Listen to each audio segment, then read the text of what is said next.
Stóra-Bretland er eina ríkið sem verið hefur í Evrópusambandinu og hefur sagt sig frá því. Í afdráttarlausri kosningu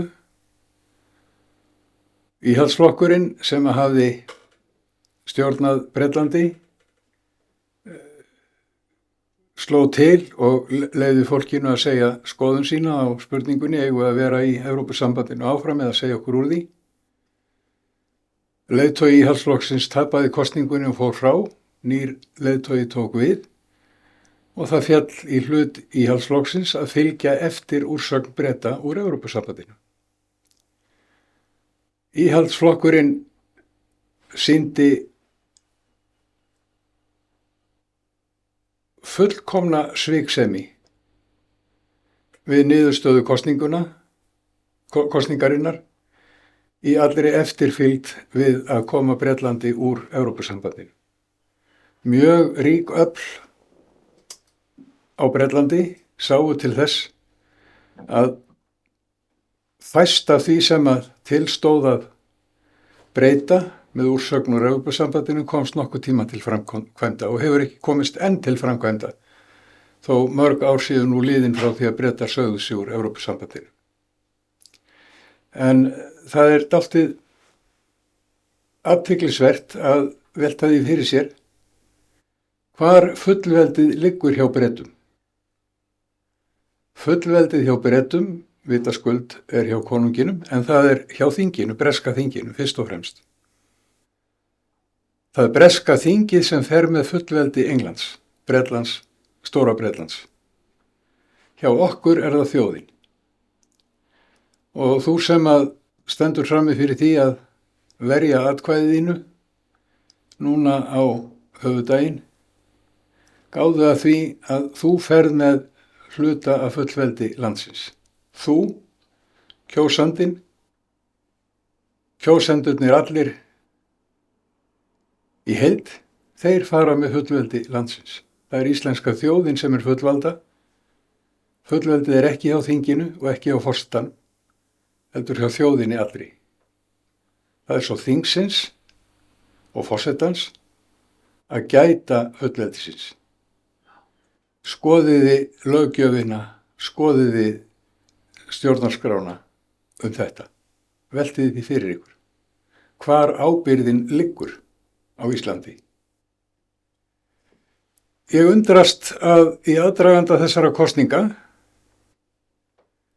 skuli ekki hafa komið fram hjá stjórnvöldum nein áætlun það hvernig þarf að breyta stjórnarskráni ef að já verður ofan á, hverju þarf að breyta og í hvaða veru.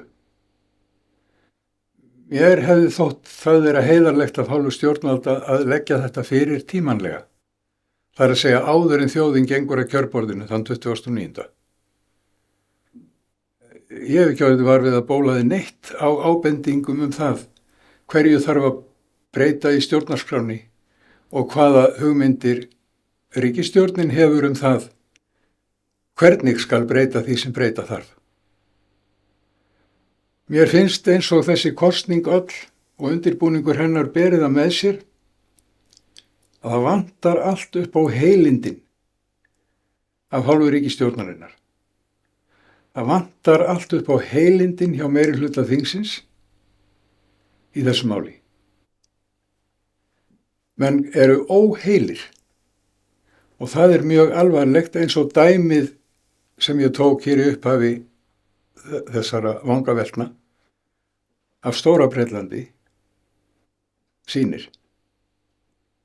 Óheilindi eru ávísun á verstu hugsanlega niðurstöðu til eða frá.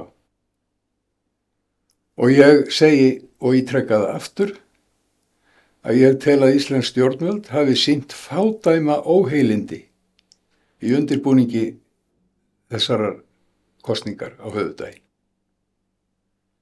Það verður að laga og mér vitanlega verður ekki lagað öðruvísi heldur en að þjóðinni sé gefin kostur á að taka afstöðu til ríkisstjórnarinnar hvernig sem fer.